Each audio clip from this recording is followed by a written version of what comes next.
Hello hi everyone. Today recipe వచ్చి గులాబ్ జాములు అండి. ఈ గులాబ్ జాములు అయితే పర్ఫెక్ట్ మెజర్మెంట్ అయితే ఎలా ప్రిపేర్ చేసుకోవాలో అయితే నేను వీడియో చూపించబోతాను. సో ఇప్పుడైతే మనం వీడియోలోకి అయితే వెళ్ళిపోదాం, చూడండి. హలో హాయ్ ఫ్రెండ్స్, ముందుగా అయితే అందరికీ హ్యాపీ ఇండిపెండెన్స్ డే అండి. సో టుడే అయితే నేను గులాబ్ జామ్స్ అయితే రెడీ చేస్తున్నానండి. సో ఇదైతే వచ్చేసి ఒక ప్యాక్ అయితే తీసేసుకున్నానండి. దీంతో మనం గులాబ్ జాములు అయితే ఎలా ప్రిపేర్ చేసుకోవాలో చూసేద్దాం రండి.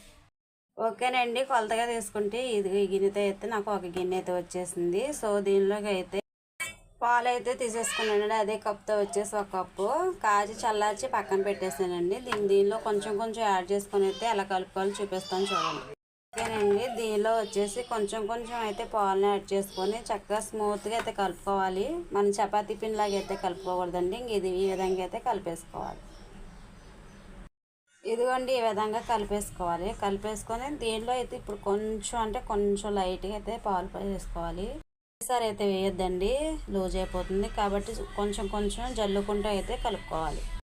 ఇదిగోండి, చక్కగా ఈ విధంగా అయితే స్మూత్గా అయితే కలిపేసుకోవాలి. చక్కగా కలిపేసుకొని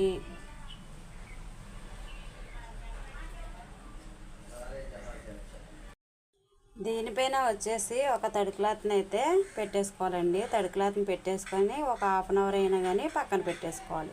సో దీనిలోకి అయితే మనం ఇప్పుడు పాకం ఎలా పట్టుకోవాలో చూసేద్దాం. ఓకేనండి, ఇప్పుడైతే గ్యాస్ పైన అయితే నేను ఒక గిన్నె అయితే పెట్టేసుకున్నాను. నేను ఏ కప్పుతో అయితే పిండి తీసుకున్నానో అదే కప్తో వచ్చేసి 2 కప్పుల వరకు అయితే పంచదారని అయితే యాడ్ చేస్తున్నానండి. ఓకేనండి, 2 కప్పుల పంచదార అయితే వేసేసాను. అదేవిధంగా పంచదార మునిగేంత వరకు అయితే వాటర్ అయితే తీసేసుకుంటున్నానండి.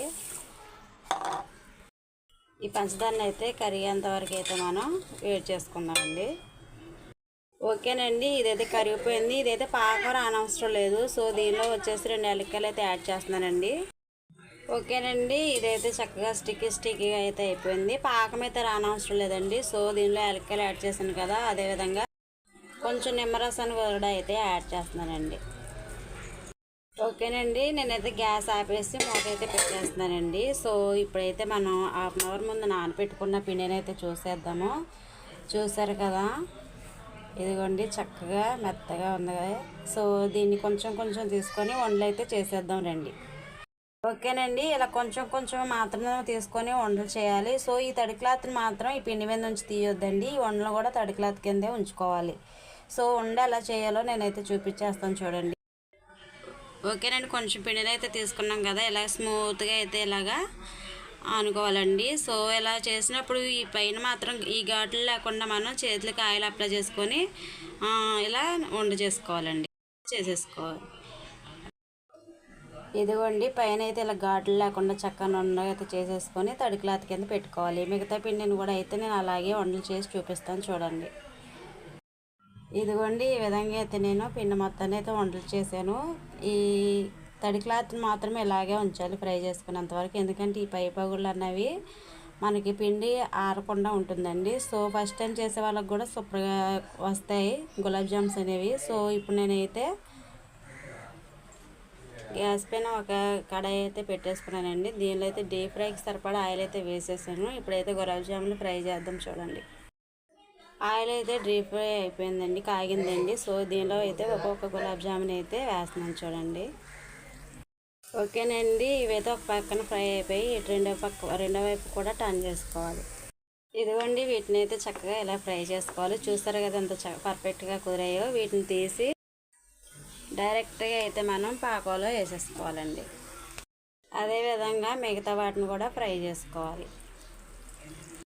ఓకేనండి, రెండో వైపు కూడా ఇలా టర్న్ చేసుకోవాలి. ఇవి కాలేటప్పుడు అయితే సిమ్లో పెట్టుకోవాలండి. చూసారు కదా ఫ్రెండ్స్, ఎంత పర్ఫెక్ట్గా అయితే కుదిరాయో. ఇవి కూడా అయితే మనం పాకంలో వేసుకోవాలి. సో ఇక్కడ పాకం చల్లారిపోతే ఒకసారి వేడి చేసి అయితే పాకంలో వేసుకోండి. వేడివేడిగా ఉన్నప్పుడు అయితే ఈ సిరప్ అనేది గులాబ్ జాములకి బాగా పడుతుంది. ఇదిగోండి, నేనైతే పాకంలో వేసేసాను. దీన్ని అయితే ఒక 5-10 మినిట్స్ మాత్రం అయితే పక్కన పెట్టేసుకున్నాం. ఓకేనండి, పర్ఫెక్ట్గా అయితే మన గులాబ్ జాములు అయితే రెడీ అయిపోయినాయి. సో చూసారు కదా, జ్యూసీ స్వీటీగా అయితే ఎలా ఉన్నాయో. ఒకసారి అయితే మీరు కూడా ఈ ట్రిప్స్తో అయితే ట్రై చేసేయండి. చూసారు కదా ఎంత బాగా కుదిరాయో. సో ఈజీగా సింపుల్గా అయితే అయిపోతాయి. సో మీరు కూడా అయితే ఒకసారి అయితే ట్రై చేసి కామెంట్స్లో అయితే నాకు తెలియజేయండి. ఈ ఇలా చేస్తే పర్ఫెక్ట్గా అయితే వస్తాయండి గులాబ్ జాములు. ఓకే ఫ్రెండ్స్, ఈ వీడియో కానీ నచ్చినట్లయితే షేర్ చేసి లైక్ చేసి కామెంట్ చేయండి. బాయ్.